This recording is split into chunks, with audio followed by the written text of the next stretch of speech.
Ito yung tinatawag ng modernong ghetto. No, culture of hyper-connectedness and deep isolation. No? Yung ngayon na yung bawat isa, ng kabataan, maging tayo ngayon, nung nagtuto na tayo ng Facebook, naghanap na tayo ng mga friends natin, mula pa nung high school tayo, nung elementary tayo, no? Ganon din yung mga kabataan niya. No, connected.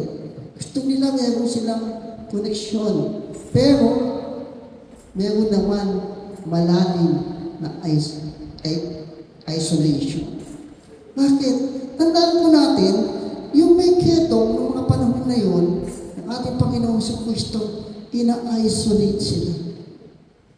Amen? Wala sila doon sa lungsod. No? Iniiwan sila, nandun sila sa labas ng bayan. No? Nandun sila, nagkaroon sila ng malalim na isolation. No? Hindi sila kasama sa community. No? At ngayon, may ganong klase separation yung mga kabataan natin ngayon. Ano ito? Una, isolation at loneliness. Sa pamamagitan ng social media, ang mga kabataan ay connected sa buong mundo.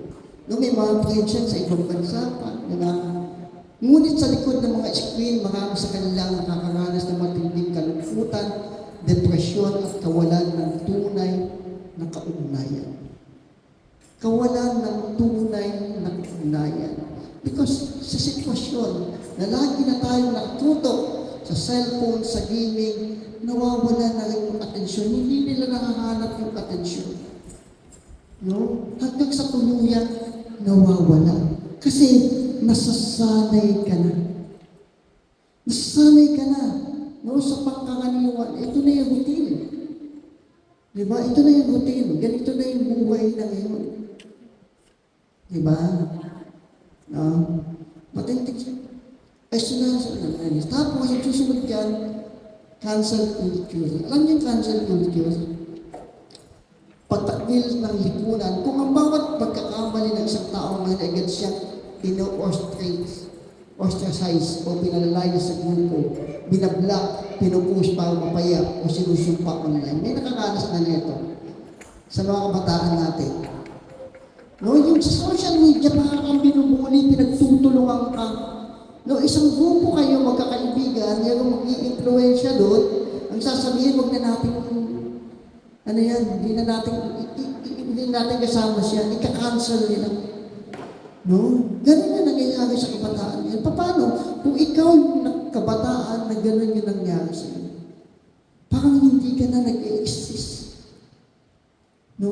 At yung kabataan, dahil nga kanina, sinasabi natin, meron silang gusto na makakonect. Ipipilit nila yung sarili nila. At dumarating sa punto na mayroong pinagagawa sa kanila. Ano yung dapat gawin? Nasabi ng Panginoon, malinis ka na. Kailangan, no, yung kabataan, kanina, why eh? No, hindi, nasabi ko ba yun? Yun. Be clean. Sabi, dapat maayos yung pag-iisip ng isang kabataan. No, dapat malaman nila kung ano yung dapat natin gawin. Lalo na sa community natin. Ano yung mga dapat gawin? Dapat tularan natin ang kutungin. Paano paraan? Dapat lakas loob na lumapit tayo kay Jesus. No? Dapat lumapit tayo sa Jesus. Ang kitungin ay lumapit kay Jesus kahit bawal. Bawal lumapit yung madumi doon sa malinis. Pero lumapit siya, sumigaw siya. No? Kayong mga kabataan, kapag tayo ay nasasaktan, binubuli o nahihirapan sa inyong mental, huwag tayong magtago sa likod ng screen. No? Kung nakakaramdam tayo ng pagbubuli, no? Nakakaramdam tayo ng mental health, no? Yung sinasabi sa depression, huwag tayo magtago sa screen. Kailangan sabihin natin yan. Kailangan lumapit tayo sa Panginoon. Amen? Amen? Huwag tayong suluhin yung galit natin. Kapag nakakaramdam tayo ng galit, huwag natin susuluhin. Dapat lakas loob tayong lumapit sa magulang natin o sa Diyos. No? At kailangan magdasal tayo. Tunay na like at halaga. No, maraming like, no, marami tayo, no, minsan gusto natin, papalike nga nito, no. May narinig tayo ngayon, may nababasa tayo sa social media, may magpipikit pa sa atin, palike nga nito. Kaya magpo-post tayo ng OTD natin, no. Kaya birthday natin, gusto natin maraming babati sa atin. No? Kaya kung ano-ano na yung ginagawa ng kabataan, kung ano-ano na yung kanilang sinusuot. Bakit? Naghahanap sila ng atensyon. No? Naghahanap sila ng like. Naghahanap sila ng approval. No? Ang halaga mo bilang tao, bilang kabataan na hindi sinusukat sa dami ng riyak. Sa TikTok, sa Facebook o Instagram, ang tunay na nagbibigay halaga sa iyo ay ang Diyos na nilikha sa iyo. Yung Diyos siya yung tunay na nagbibigay ng halaga sa iyo. Kapag daw meron tayo na may bagong gamit at hindi natin alam gamitin, halimbawa, si Maymay, meron kang bagong gamit. Halimbawa, meron kang deep fryer. No? May deep fryer ka bago. Ngayon, hindi mo siya alam gamitin. Ano gagawin mo? Ano gagawin natin? Papatulong? Ang una natin gagawin, titignan natin yung user manual. No? Kasi yung user manual, siya yung guide sa iyo para matutunan mo. Siya yung nagsasabi kung ano yung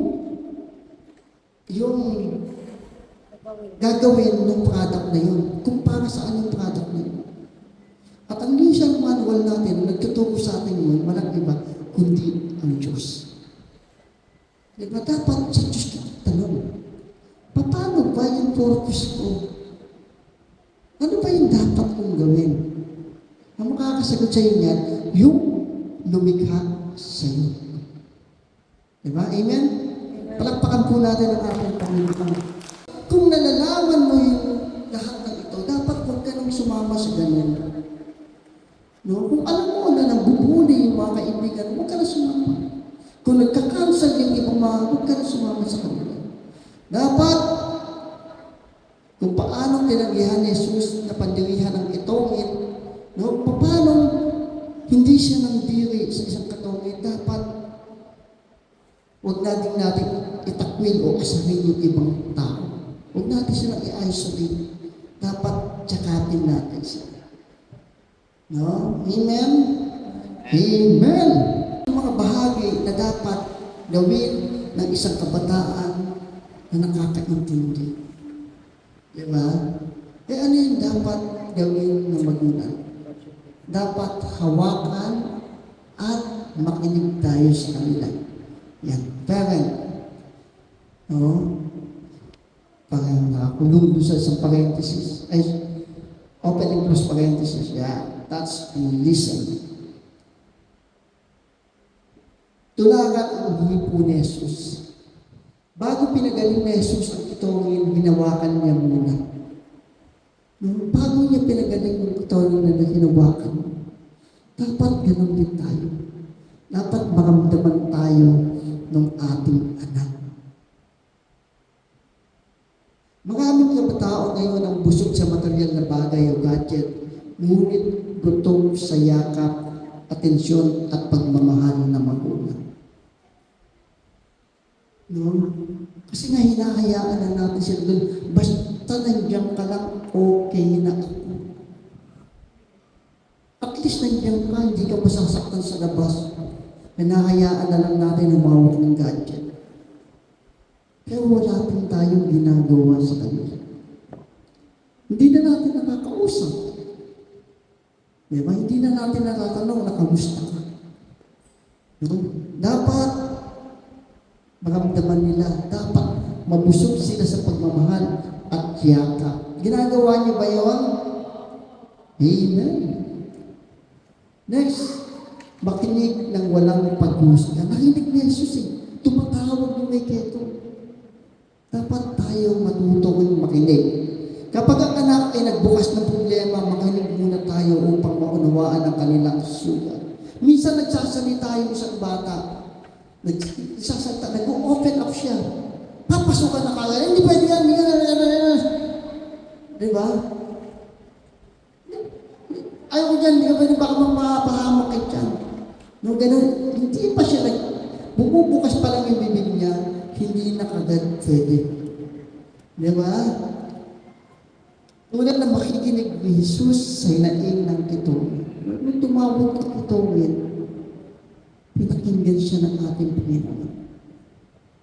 No? Ano pa?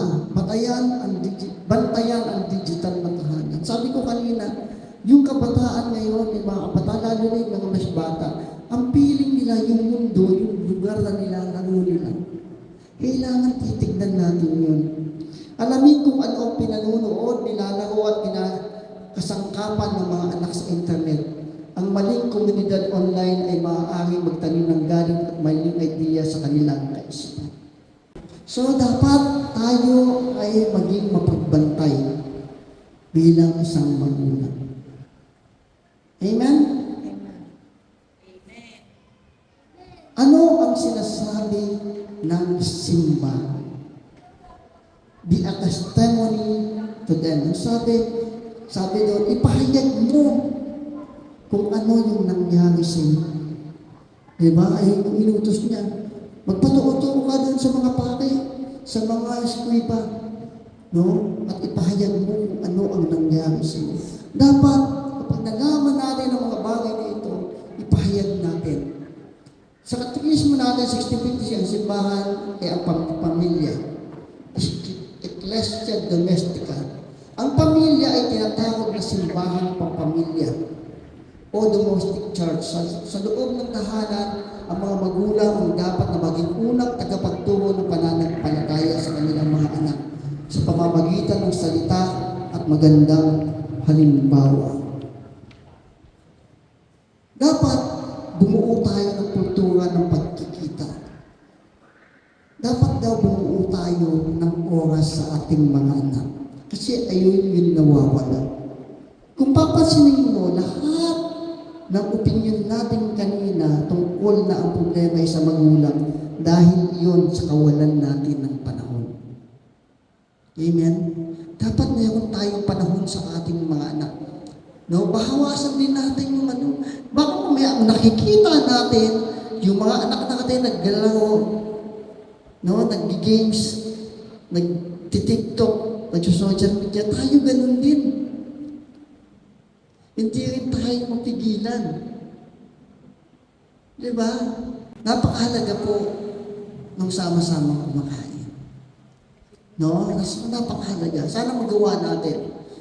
Tapos dapat magkwentuhan tayo. Dito nagsisimula ang paggaling ng emosyonal na distansya. Kapag meron muna yun doon, yung barrier, yung distansya natin sa isa't isa, lalapit. Amen? Amen. Palakpakan po natin ang ating Panginoon. Dalawa, lumapit sa mga sakramento. Ikayatin ang pamilya na magsimba, mangumpisal. Pagkat ang kumpisal po na simba, sa kumpisal po makakanasan natin yung pagpapatawad at paghilom. Nung gagaling tayo, mapapatawad natin, makikita natin yung ating mga pagkukulang at masasabi natin yun sa Diyos. Tapos maaalis yung galit. Hindi po nawawala na may nagtatampo na pala sa ating mga anak natin. No? Gayon din tayo, namimiss na pala natin yung mga anak natin. No? Doon magsisimula muli. No? Minsan, parang katulad dito, napaka-importante po ng pagtitipon natin na ganito. No? May pagkakataon, magkasama-sama tayo, gawin po natin. No? Noon, napakaganda po tignan. No? Sila Maymay, kasama niya, nanay, tatay niya dito, pati kapatid niya. Ila Brother Pipito, ganun din. No? Si Sister Carol, dati nakakasama niya yung anak niya. No? Si Andrea. No? Sila Sister, nandito sila Joy. No?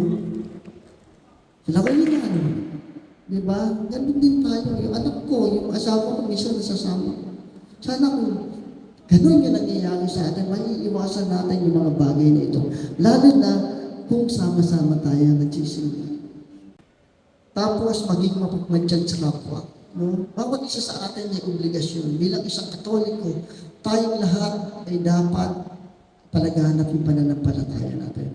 Kung nakita po natin yung kamay, kapag tayo nananalangin kasama ng ating pamilya, kasama ng ating community, dapat kasama natin si Jesus.